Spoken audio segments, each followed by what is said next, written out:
Right. I think if everyone wants to get their lunch and get settled, we will kick off. Good afternoon, everyone. Welcome to Columbia Journalism School. For those of you who are not domiciled here, and for those of you who are, we'll try and get you to your afternoon classes on time. And welcome to the final lecture in our autumn season of Journalism After Snowden talks, which have been, if you like, the crescendo of a year's worth of work that the Tow Centre has undertaken on the subject of what do we make of all the things that we found out about through the leaks of Edward Snowden. I'm absolutely delighted that our final speaker in the series is Jill Abramson. Two reasons, one of which is when we started this with a spectacular event over the way in Lerner Hall in January last year, none of us kind of quite knew where this was going. The revelations were still coming out, and Jill was a participant in that very first event, which gave us so much to think about and made me think how much more work journalism schools could and should be doing on all sorts of areas like digital security, source protection, how we use social platforms, what our right relationship with technology should be. So it's fantastic that she's back here to close. The second reason I'm delighted is that not only was she central to the story in her role as editor at the New York Times, but she's a fearless defender and advocate of public service journalism. She's been in the hot seat when you've had to defend your journalists against imprisonment, when you've had to make the hardest decisions about publishing difficult material. And I also just briefly want to say, thanks to our sponsors, which I know is one of those corny things you do, but this is a heartfelt thanks to the Tow Foundation and the Knight Foundation, who very early on in this process said, we like this work, we think it's really important, please go and do more of it, which is great, because everybody needs, this kind of journalism isn't going to attract lots of advertisers. This kind of journalism is a little bit scary to the commercial world, but it's the most important journalism there is. So without more ado, with the very enticing title, In Defense of Leaks, I'd like to introduce you to Jill Abramson.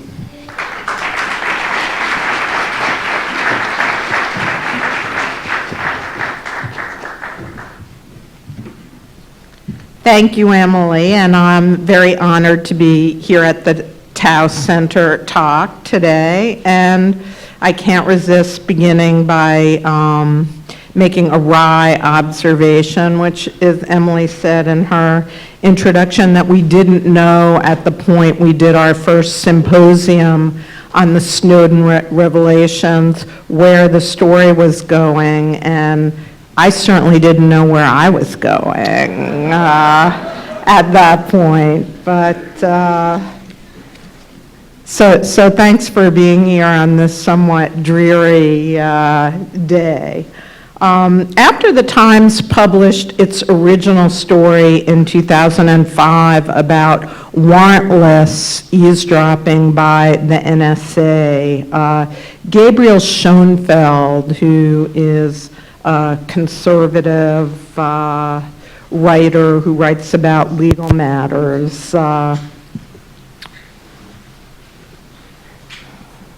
he argued that the Times should actually be prosecuted for treason after we published that story. But in a more recent book called Necessary Secrets, he pointed out, quote, ironically, Obama has presided over the most draconian crackdown on leaks in our history, even more so than Nixon. Veteran newsman CBS's Bob Schieffer said, quote, every administration learns from the previous administration. They become more secretive and put tighter clamps on information. This administration exercises more control than George W. Bush's did, and his before that, which I think is quite true. In President Obama's case, the 8 leaked criminal cases that he has pursued is more than double the number of cases pursued by all administrations before that. And it's still somewhat of a mystery why this is. and I don't have a satisfactory answer for you this afternoon. Some political observers have posited that Obama, when he was first elected, felt political pressure to be seen as tough on national security issues. Some of his Senate aides were shocked when in 2008, just as he was getting ready to run for president, he actually voted for the FISA Amendment Act, which validated and expanded the NSA eavesdropping programs that President Bush had pursued and which were the ones that the Times published its stories about in 2005. One of his close aides told me that Obama just hates all leaks. Quote, he likes things to be tidy, this aide told me, and he won't tolerate leaks of classified information, which brings us to the Snowden fallout. While the White House quickly moved to prosecute Snowden after he identified himself as a source of the NSA's most gigantic trove last year, the immediate reaction to the revelation caused a bit of a political rethink at the White House and in Congress, and certainly among the tech business community. People seemed genuinely shocked when The Guardian and The Washington Post published the first stories, and then when the New York Times quickly joined the consortium of news organizations that were breaking the stories almost a year ago. People were genuinely shocked that the NSA piggybacks on all the internet companies like Google and the phone companies know and collect about us. It seemed that people were passionate about the protections of the First and Fourth Amendments. President Obama, a week or so after the first stories came out, even himself called for a national debate on the proper line between privacy and security.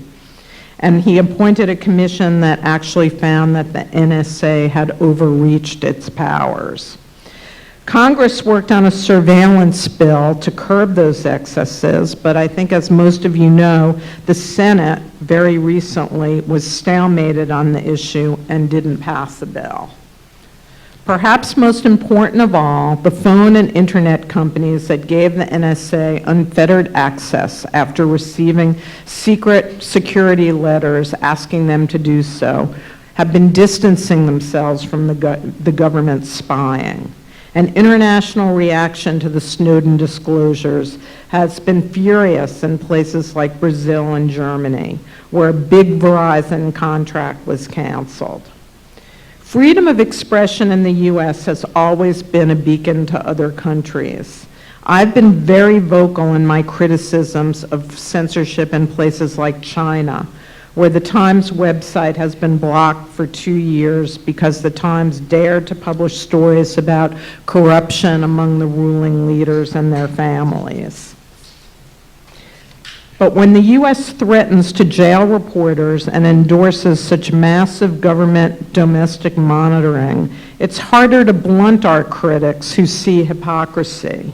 It's a situation that one journalist, who I work with closely, said of a leak investigation, it makes us all look a little Orwellian.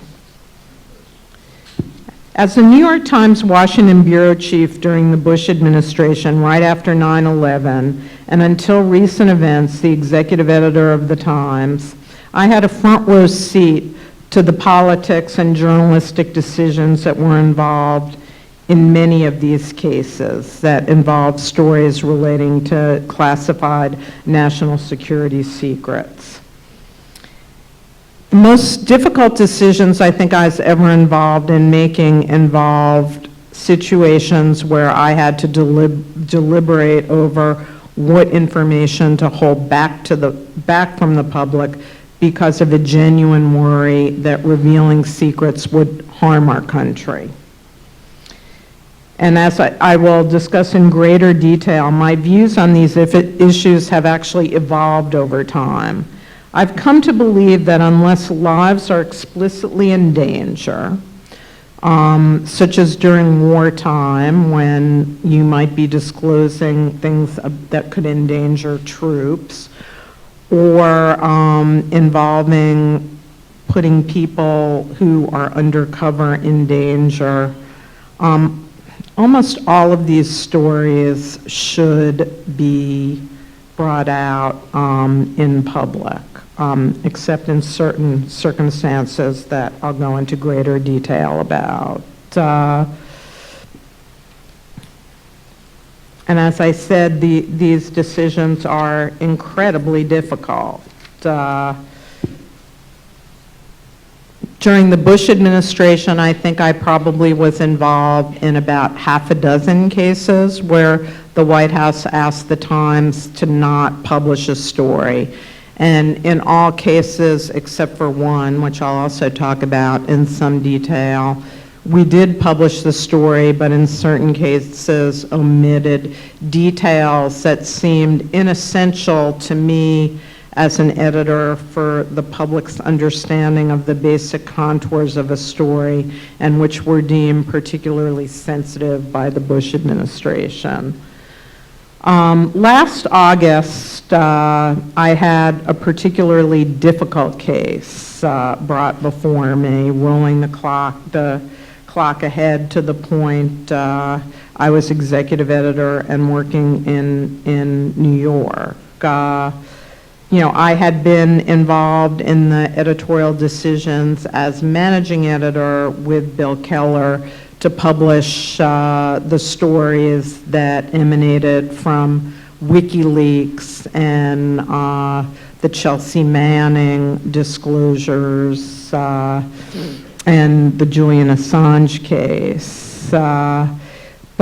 And then came Snowden. And at the same time as the Snowden stories were breaking, I was faced with a quite difficult situation, which was I was on Metro North on a Friday night, as usual, heading to Connecticut, where my husband and I have a country house, and my cell phone rang, and it was the Director of National Intelligence. And he was calling me to ask me to hold a story that was going to appear in the Times the next day about a telephone intercept that actually had so alarmed the Obama administration that many U.S. embassies abroad had been emptied out, and the government believed that an attack might be imminent. As it turned out, it wasn't.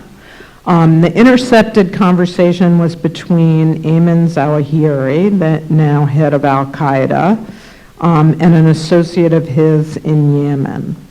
The Director of National Intelligence told me in very stark terms, it's always chilling to hear the words, "If you publish this story, you will have blood on your hands." I had heard those same words from the Bush administration, which said, before the Times published the original story about NSA eavesdropping in 2005, President Bush said we would be significantly aiding Al-Qaeda and that we would have blood on our hands.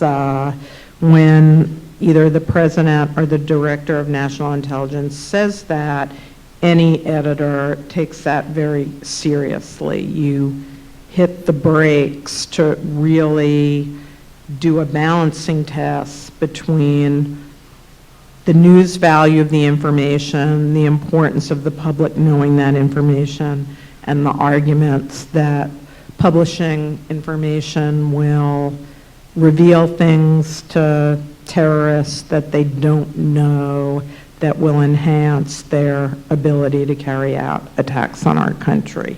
That's the basic balancing test. It was, needless to say, somewhat awkward having this conversation in the middle of a crowded train car. But after consulting with the Times' Washington bureau chief and the reporter writing the story, we decided to publish the story, but we withheld the names of the Al-Qaeda people who were having the monitored conversation. This was a hard call because it was obviously newsworthy that Zawahiri was being, excuse me a minute, that he was being monitored by the U.S. He, after all, was the successor to Osama bin Laden. And, but the government's case that a productive source of information, the DNI said to me that this communications channel was still open and the U.S. government was still receiving what he described as invaluable information from the intercept. So that was part of the argument too, that would be blowing this productive line of intelligence gathering. So, as I said, we decided to publish a story but withhold the names. As it turned out, our careful deliberations were actually beside the point, because the very next morning, McClatchy published a story, names and all. They said that they obtained the same information from Yemen, and McClatchy took a different posture from the Times. They felt that it was no longer de rigueur to actually call the U.S. government for comment or input on these cases. So they were never faced with a request to hold their story. And, you know, in retrospect, when I say my beliefs about this have evolved, I actually think McClatchy made the right call. If the government had actually been able to use that line to thwart an attack, would I feel otherwise? That's what makes these calls so difficult for any editor, and any editor post-Snowden. Journalists, like all Americans, understand the importance of protecting our national security. We are actually patriots too.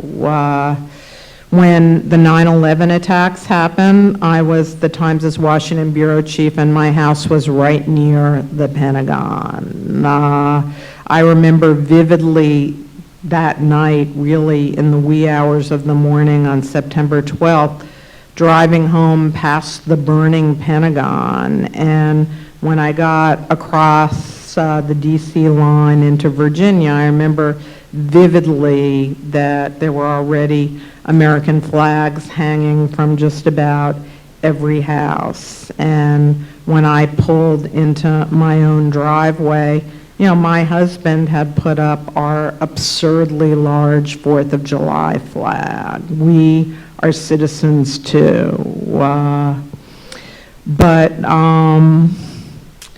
You know, I also remember from back then, a colleague of mine, an editor named Mark Getzfred, came down to the Washington Bureau from New York. His brother was actually killed in the Pentagon attacks. So there aren't many journalists that need to be reminded about the danger that terrorism poses to our country. But after 9/11, too many of our civil liberties were compromised in the determination of the government, both the Bush and the Obama administrations, to prevent another attack. Particularly, the immense growth of the surveillance state has done harm to our democracy, including a free press that's supposed to hold the government accountable to the people. I still believe it's responsible to seek the government's comments before publishing stories involving sensitive national security intelligence, things about classified intelligence programs, and that it's proper to hit the pause button and at least consider the government's arguments. But rather than being too aggressive about publishing these stories, I think we have been too meek. I frankly regret my decision back in 2003 to withhold from publication a story by Jim Risen about Iran's nuclear program. Then CIA Director George Tenet and National Security Advisor Condoleezza Rice warned that the story would do grave damage to national security. At that point, the White House's failure to find WMD in Iraq was just becoming known, and I wish that I had been more skeptical of their claims. Jim ended up publishing that story in a book anyway, which is now at the heart of a leak case that could send Jim to jail all these years later. More on these leak cases in a minute. Similarly, when I was managing editor of the Times, I wish the paper had not yielded again to the Bush White House in a far more consequential story, the one I mentioned at the beginning of this talk about the NSA's warrantless eavesdropping on U.S. citizens.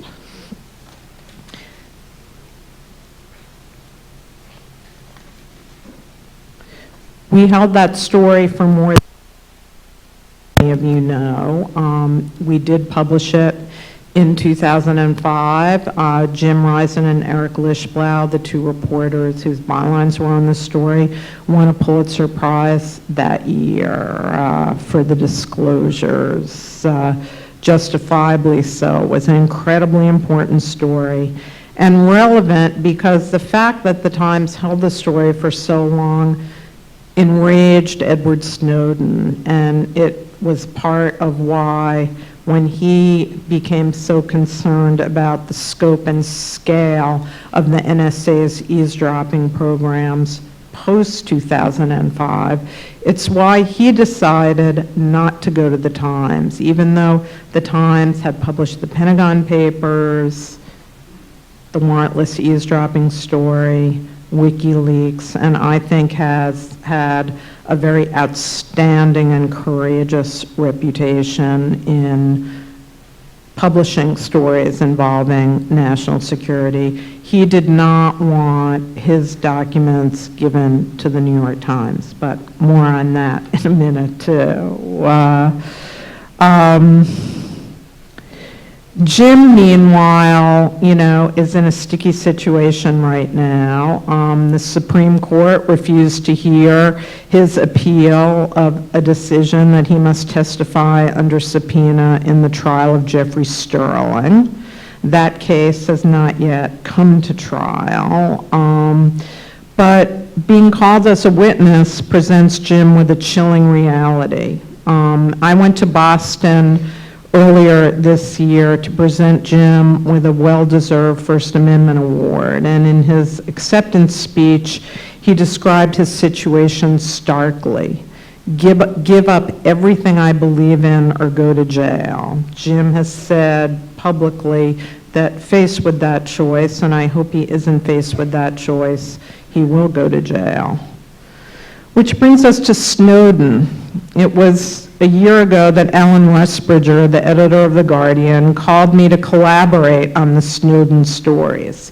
You may ask, if Snowden didn't want the New York Times to participate, why did he do this? He did this because, unlike the US, where because of the landmark Pentagon Papers case, there can be no prior restraint, Britain has much less favorable free press laws, and The Guardian was being told that it might well be restrained from publishing any more Snowden stories, and the government was demanding that Westbridger either return all of the documents, because the documents involve not only NSA material, but an exact mirror image of GCHQ, the British spying agency.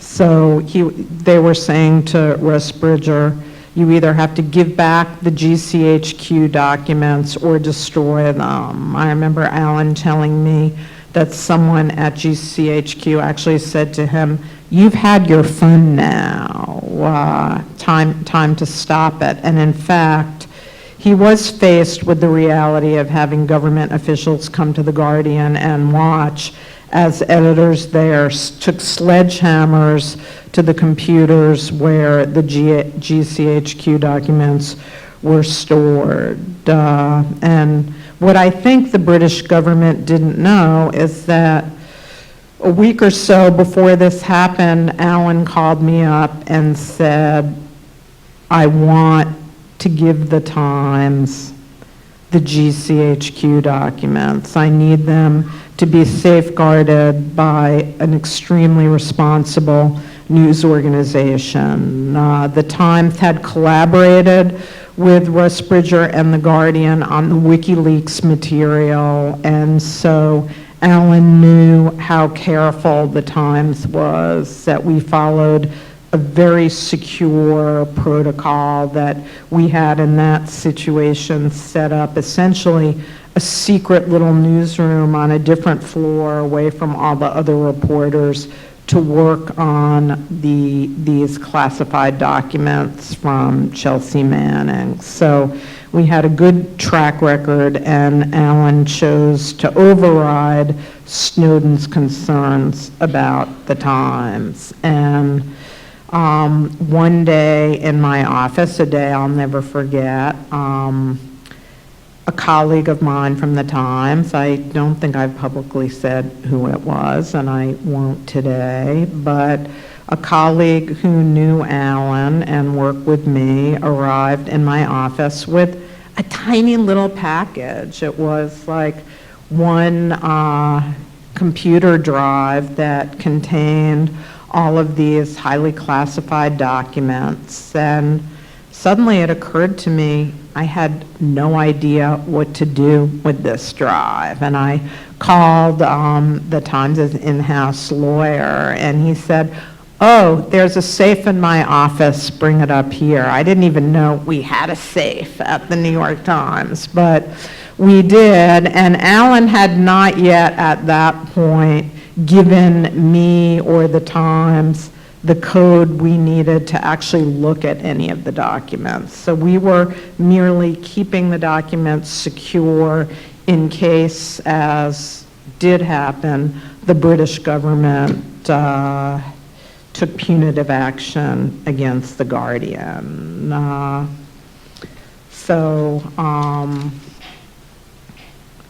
You know, like The Guardian, I want to go out of my way to say, and Emily alluded to some of this in her introduction, and I hope some of the other speakers in this series have talked in greater detail about this. You know, just like The Guardian, the Times took extraordinary security procedures to safeguard the material.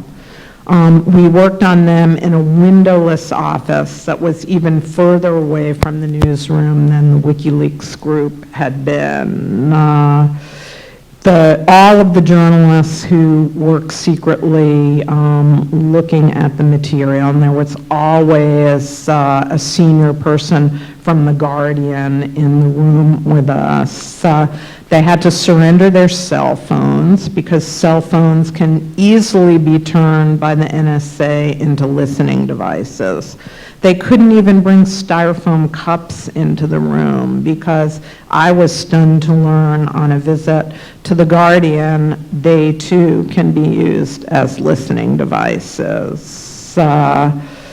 And you know, the reporters and a few editors worked for some months just going through the documents in order to understand more about these programs. The Times' first really significant story based on the Snowden materials was one ProPublica collaborated with us as well, was one about encryption. It revealed that the encryption devices that companies and other people have used over the years and assumed that encryption basically shields their communication from spying, that encryption is basically useless. That the NSA, hackers, others have rendered most encryption, although some methods have been developed since that to protect communications. the possibilities for snooping, both by the government and by hackers, as we see from the revelations just this week about what's been taken from Sony. It just, nothing is really secure. I've never met Edward Snowden, which I'm sad about. Like some of you, I went to see Laura Poitras's great film, which I think gives you a window into his soul, and I think he seems like a genuine idealist who, as he has said repeatedly in interviews, was just shocked working for the NSA and then as a consultant by the scope and scale of government snooping, and felt that this was really an abrogation of basic constitutional rights in our country. I would love to meet him. I was jealous that Alan Rusbridger went to Moscow this summer and got to interview him, but Edward, call me. The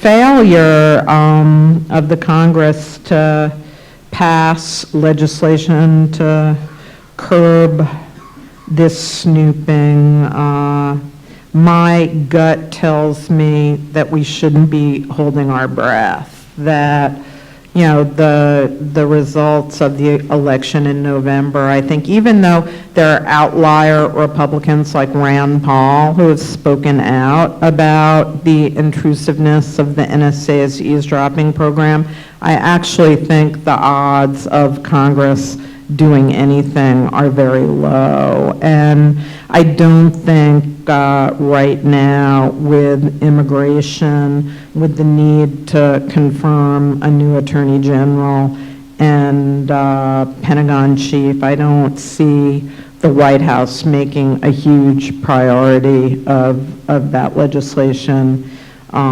either. So that kind of leaves us where, so where is journalism after Snowden? I must say that I'm a little disappointed in the media's what I perceive as a fading interest in the NSA stories. There haven't been recently that many new revelations. The nature of journalism is to move on to the next thing. Editors get a little bit of ennui. One snooping program sounds an awful lot like another. I think that that's regrettable. I think that one of the fairly recent stories that was hideously underplayed is the revelation that the NSA routinely, it's one thing to know that we shared all of this snooping on U.S. citizens with Britain, but we also have shared tons of it with Israel. That seemed to not really register that much in the press. And, as I said, I think that's regrettable. I also don't think that the 8 criminal leak cases and the threat that they pose to a free press, I don't think that registers very high in the list of concerns that the public has. I hope in this talk I've given you a little bit of a window on how editors think about these stories, which are difficult ones. There aren't really perfect answers, but after one of the books since books. I've been able to read many more books now that I'm not executive editor of the Times anymore. I have more freedom to read more broadly. And one of the things I read this summer was Doris Kearns Goodwin's book, The Bully Pulpit, about the progressive era. And that was an era in which presidents and the press actually cooperated to create a better world. I feel a lot these days, whether it's Edward Snowden or the WikiLeaks story, or even, going back to the noble tradition of the Times in 1971 deciding to publish the Pentagon Papers, that a basic good question to ask if you're an editor, because Ida Tarbell is one of the main characters in Doris's book, is what would Ida do? Thank you.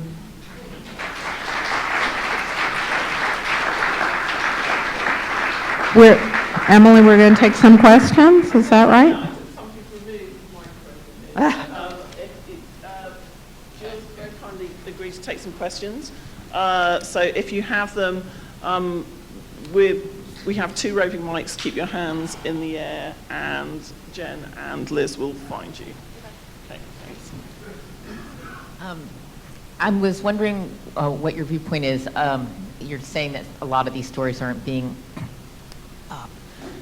emphasized in the press. Do you think there's a fear of retribution? There was the reporter from CBS, I don't remember her name, who said a lot of her stories that were critical of the Obama administration was turned down, and she wrote a book saying that she had had her computer checked and that there was something planted on the computer, and her source from, who had worked in intelligence said there was no way that this could have been planted unless they had access to the intelligence that was perfected by the NSA, et cetera. So now I think she's saying that she fears that the administration is going after her with this whistleblower legal controversy. So do you think it's fear of retribution?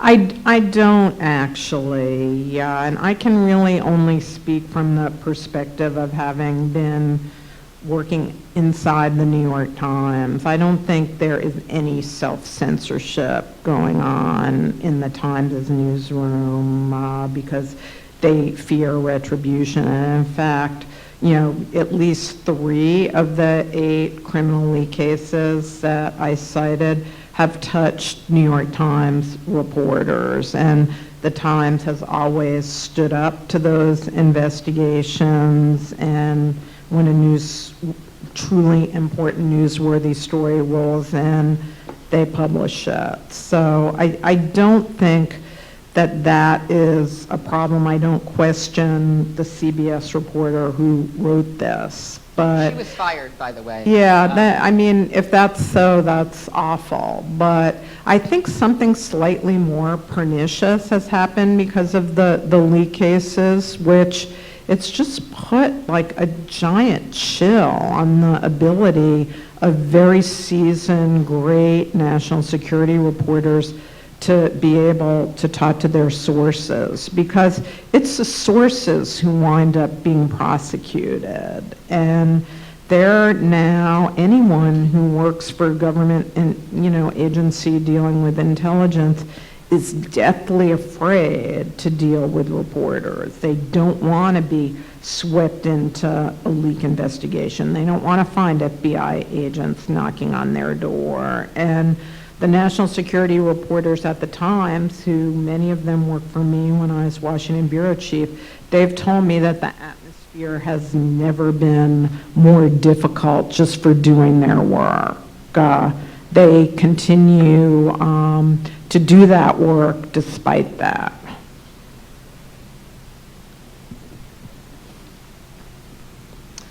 Hi, my name is Chris Ip. I'm from the Columbia Journalism Review. Thanks for your talk. There is something else that I think a lot of people are interested in, which is your collaboration with Steve Brill. And I was wondering if you could confirm the reports from the the New York Times that you might be collaborating with the Huffington Post. Yeah, I'm not here to talk about that today, so sorry. Nice try. I admire you for aggressively questioning me, but One of the things that's quite powerful in Citizen4 is, you're right, I'm over back here. Hi. Is the depiction of Snowden, which Poitras edited from 20 hours of footage. And one of the things that this whole incident raises to me, and I'd like your take on it, is the public's sense of loyalty or adherence to the Fourth Amendment of the United States. Because that seems to be in juxtaposition to issues of fear that we know are real, imagined, but can be sort of turned up and on like an air conditioner, if you will, a chilling air conditioner. And I'm wondering what your sense of that is, because the Fourth Amendment seems to me so important, yet it seems to have been flushed down the toilet bowl in the past 13 years, more vigorously than in the past. I guess because we're at Columbia Journalism School, the citadel of great quality reporting, I feel like the amendment that I worry most about is the First Amendment. I mean, the Fourth too, but I worry that a lot of people have forgotten, I don't want to get on a high horse here and start invoking the founders, but I think a lot of people forget how deathly afraid of highly centralized government power the founders of our country were. And they saw the press as a bulwark against that. They had seen what, the king with unbridled power could do, and they didn't want that replicated here. And I think that the tradition of sort of loving the media and loving the press, and I am no Pollyanna or Pangloss, I realize that, the press and even the New York Times has done things that the public is right to be very critical of, but that the existence of the press to hold the government accountable and inform the people, that is somehow maybe just, I don't want to say it's not treasured enough, but something approaching that seems true to me. The public and voters are obviously skeptical of all institutions right now. We know that from every poll that's taken. And so they're as skeptical of the press, or more so, than of many other institutions in our society. But, the First Amendment is first for a reason, and a good reason, that roots back into the founding of our country. And what worries me, just to bring it back to in defense of leaks, is in the case of the Obama White House, that there's no one inside the White House when they're talking about the stories that result from the leaks. There's no one really speaking up for why bringing the information to the public is important. It becomes a total, protect the government's secrets, and the kind of balancing that I was talking about that editors have to make, I don't think goes on in the government enough. And I actually, following the famous Metro North phone call from the Director of National Intelligence, I actually last summer went to see him in Washington and tried to express some of these very concerns that I'm citing to you now. And I felt like he gave me a very respectful hearing. I don't know that it affected the way he then would ask for stories to be held and that kind of thing. But I felt it was a healthy discussion. I appreciated that he let me come and talk to him about it. I had a question about the CIA. I'm over here, Jill. Oh, yeah. Hi. About the CIA has been redacting for months. Yeah, the torture report. I think even the last day or two, Dianne Feinstein. I mean, the truly creepy thing, I'm sorry to cut you off, but to me, the creepiest thing of all about the censorship is the Times had a fabulous story saying that George Tenet was the one manipulating all of this from, you know, wherever he is these days, the Bush administration's CIA director. I probably believe that. My question is about John Kirikou, because with the CIA torture report has been in the news for months and months. And what is your opinion, why you think this story, he's the only person, he's a leaker, he's the only person in jail for torture, and it doesn't seem to be covered by mainstream press. You think it's being suppressed by the White House or just not newsworthy? I don't. I just, you know, I think in general about all of the targets of these leak cases, that not enough, you know, media attention has focused on them. Jane Mayer, who, you know, is one of my best friends, and we collaborated on a book, Strange Justice, together. Thank God she did a seminal piece about Thomas Drake, another leaker who was, you know, prosecuted, and the case against him basically fell apart after Jane wrote this mammoth, wonderful investigative story about the holes in that case and the outrage of that case. But there aren't enough Jane Mayers out there. You talked about how a lot of the media has not been following up on, right over here, has not been following up on the Snowden revelations. And I'm wondering if any of that is due to Glenn Greenwald going to First Look Media. Because when The Guardian had it, you know, they were collaborating with everyone. Now he's at an organization that, you know, has control and is... Well, and is frankly seen to have a more, you know, defined ideology even than The Guardian, which was viewed as a pretty progressive side news organization to begin with. That's where he first was. Maybe that's a factor too. That's, I think, a good observation that you have, that, you know, First Look itself doesn't have as established a platform, so that I know Glenn has continued to do stories. I think the pickup of those stories by, you know, the more mainstream media have not been as intense as when he was writing in The Guardian. So I think that is an astute observation and probably a factor. Thank you very much for doing this. It's clear why the journalists should try to get as many information as they can and publish them. But what I would like to ask you is why the government shouldn't go after the leakers in case of Snowden. This is a personal... Why what? Sorry? Why the government shouldn't go after should the leaker? Not? Yeah.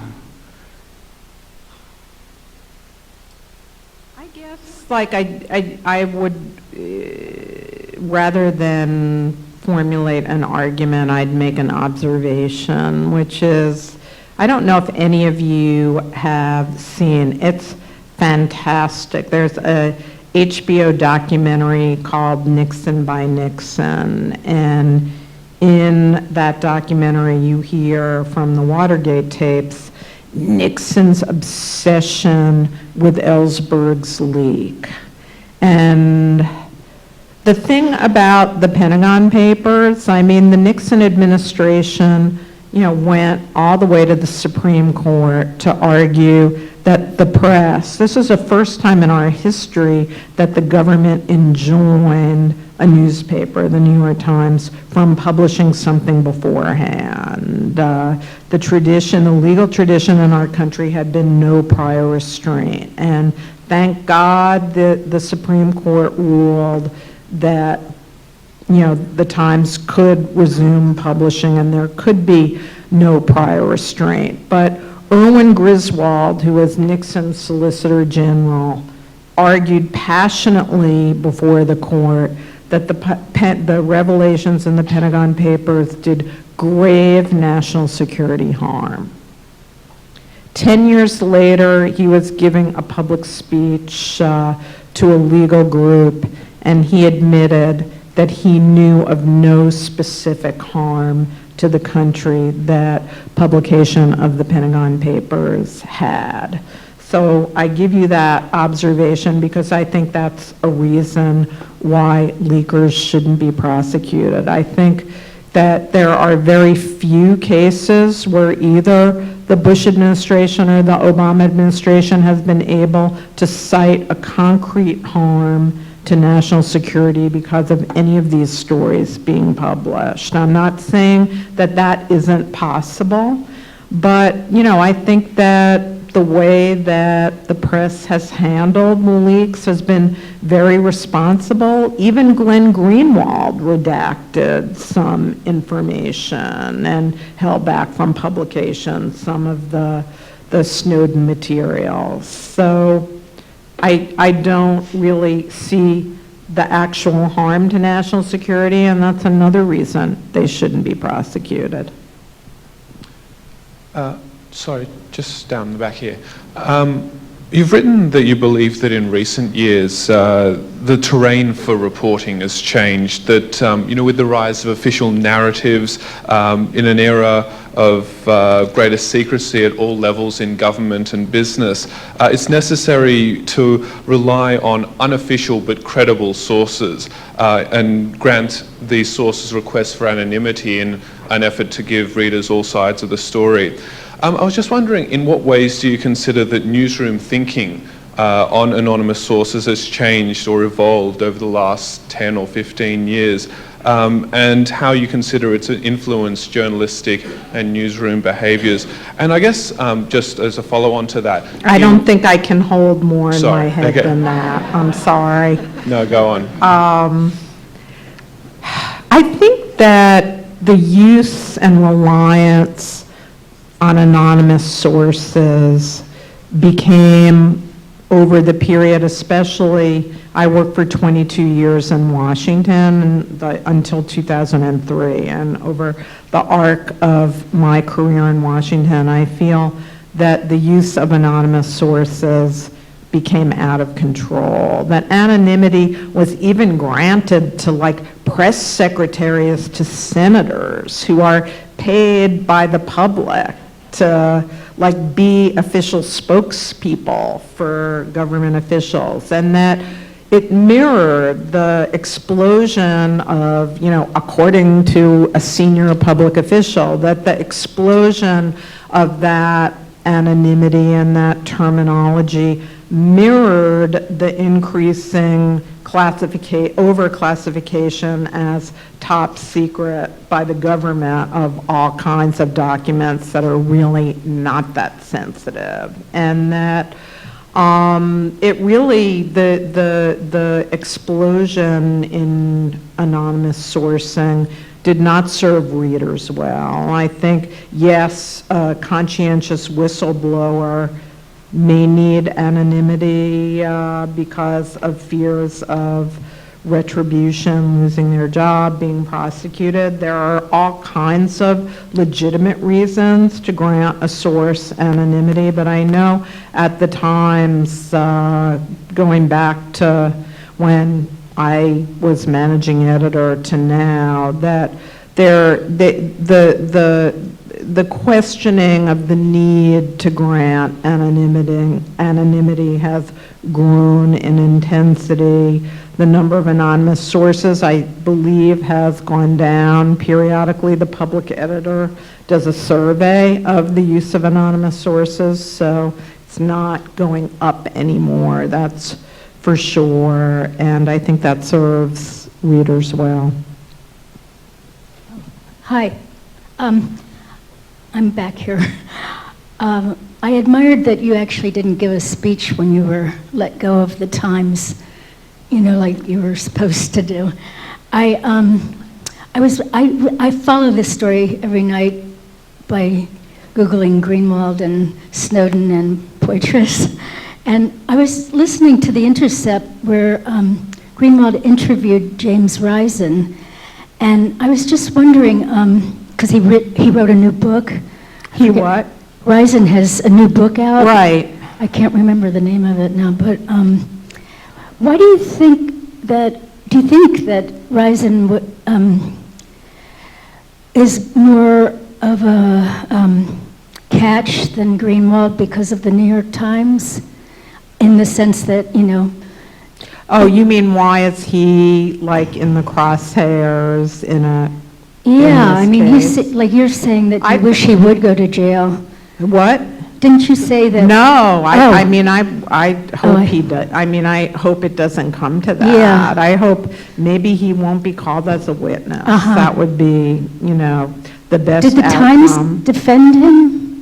The Times certainly has voiced its support for him. The Times is actually not a party to the case because the story that is at the root of the Sterling case only involves Jim's book and not something that the Times published.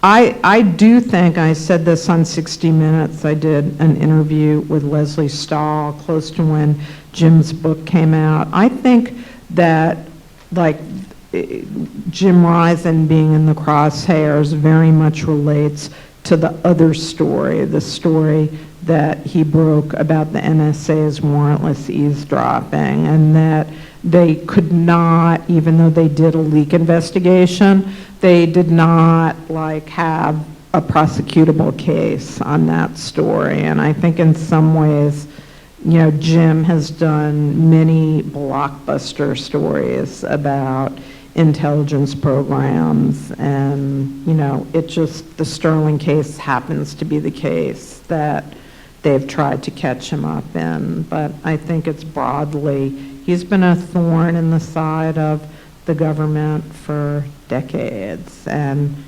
I'm proud of him for that fact. Hi. Over here. As you might know, there's sort of a mystery about what happened to about 1.5 million of the documents taken by I'm Snowden. sorry, that what happened to what? About what happened to about 1.5 million of the documents that were taken by Snowden. He gave, you know, Poitras and then The Guardian about 200,000. In a Times article in October, he told Jim Ryzen he gave everything he had to journalists in Hong Kong. Then when he talked to Brian Williams, he made sort of a vaguer statement that he destroyed them and entrusted it all to the press. So there's some ambiguity about that remaining set of documents. I obviously don't know. Okay. So yeah, based on your conversation with Russ Bridger and other people, you don't know about the rest of them?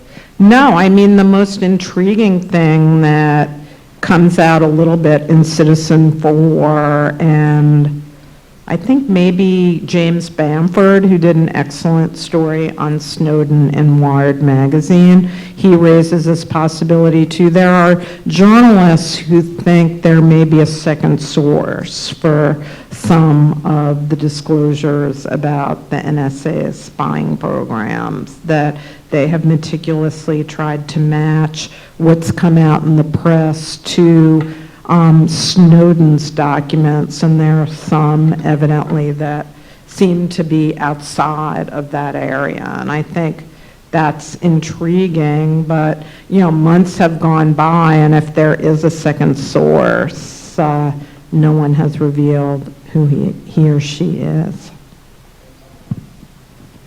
Hi, thank you. The story about like this whole privacy and surveillance, it's so broad and it like crosses so many different parts of the government. It almost requires like a certain level of literacy to even approach it. And I feel like that may be why I'm wondering how we can make it more accessible to readers who are not committed to understanding it. I mean, to like reading it every day, Right. et cetera. It's a really great question. I remember, you know, I think in the Times' newsroom, when we first thought about how do you storify these documents, which is make them accessible to readers, that the part of the newsroom that bore the biggest burden, and they're a group of geniuses, were our graphics department, where, you know, online especially, but also in the print paper, there were very clear graphics about, how these programs worked, how there was a back door, at places like Google or whatever, where the government could reach in and snatch all the information that was monitored and collected by the private companies. But it is enormously complicated, and I felt by the time I was fired as executive editor, I still felt like a relative illiterate myself, to be honest with you. Hi, my name is Melina. I'm an MS student this year at Columbia. The Tao Center sponsored some digital security workshops for us this year, and we learned how to do encrypted email, off-the-record messaging. That's great. It's been really helpful. What kind of, since the Snowden leaks have happened, what do you see as like the hopefully rising level of security literacy for protecting sources? Or what do you see like New York Times journalists doing in the wake of having to protect their sources I'm not more? there anymore, so don't know. I think broadly, just like journalists, like covering, hot spots around the world and combat zones, have to go through basic security programs in case, God forbid, they're kidnapped or something else terrible happens. I think basic literacy about, because now if you grant a source anonymity, how do you actually guarantee that pledge if everything can be looked at by the government? The seizing of reporters' phone records, is very troubling. I think journalists increasingly are, if they're working on stories involving classified intelligence, are using, throwaway cell phones, and certainly, training to learn how to use the best encryption that's available for journalists. But I'm not in the newsroom anymore, so I can't really speak to how widespread that training has become at the Times or elsewhere.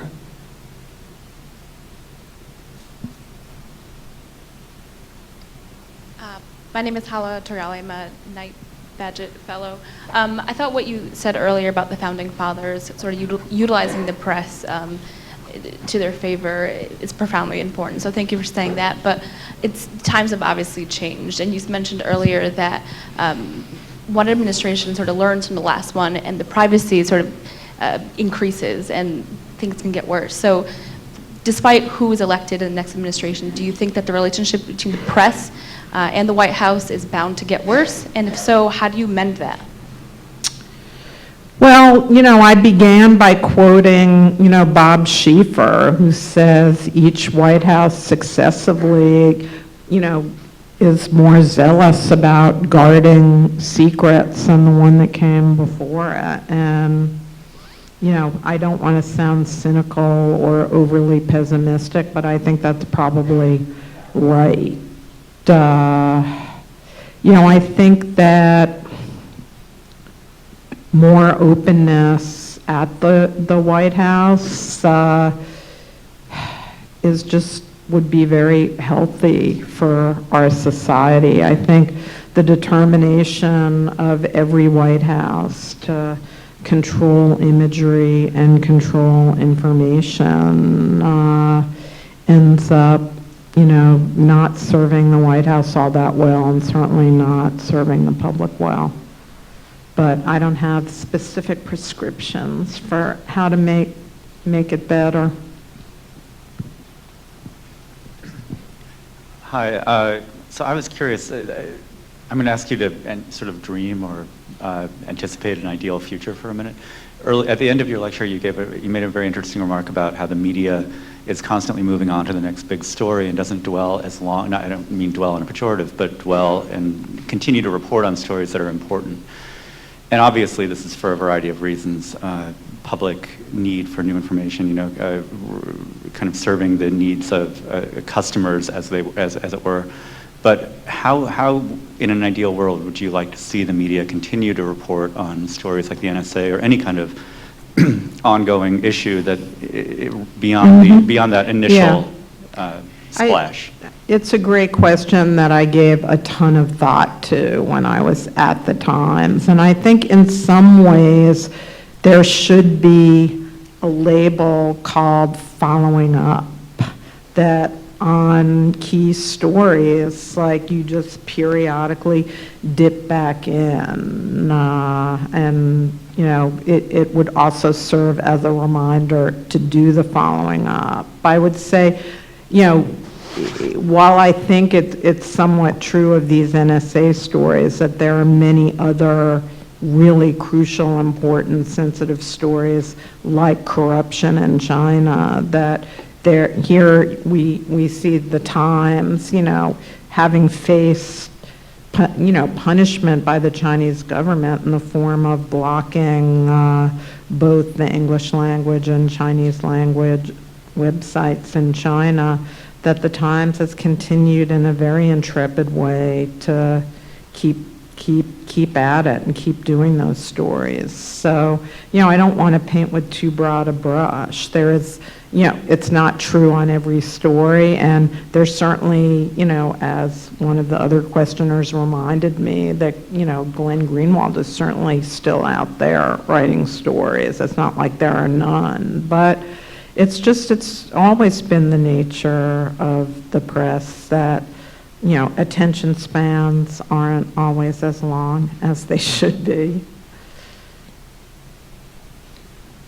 Just to follow up briefly on Bob Schieffer's comment and your observation, is it possible that concurrently with the changes of the administration views that Schieffer talks about, the rise of social media, the fractionalization of media, sort of, if not defends, at least explains part of that change in successive administrations? In other words, not every administration down the road will be able to call an editor on Metro North and talk about a story.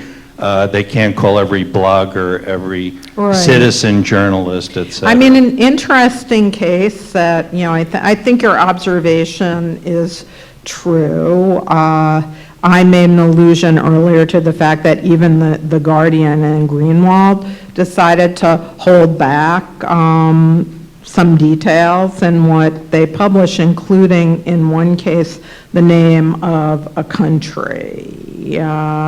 And WikiLeaks, like the second it became known that the Guardian had decided to redact the name of the country, WikiLeaks said, well, we're going to publish it, and they did. So that is keeping secrets in a world where information can travel so quickly and so widely does definitely become more difficult, and maybe will have a salutary effect in the historical arc that Schieffer described.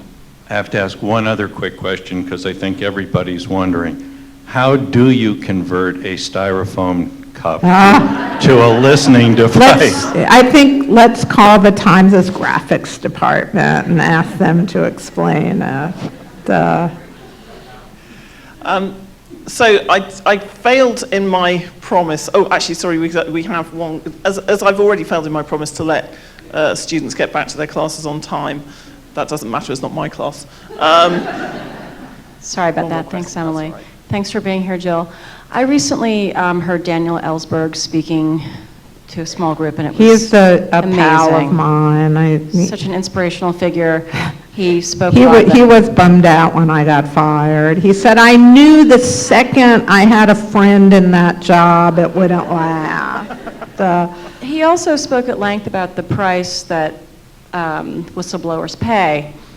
What would your message be to someone right now who was sitting on some incredible information or contemplating giving information to a journalist, a potential source? What would your message be to that person? I mean, my message, going back to when I was an investigative reporter in Washington, has kind of been the same, and it's always comforting to me that usually it is received in a receptive way, which is the public needs to know and the historical record needs to be accurate. So your information is important, and coming forward with that is the right thing to do. Right, I am going to cut things off now. Jill, thank you so much. Thanks I think for we having want me. to. I'm honored to be your concluding speaker.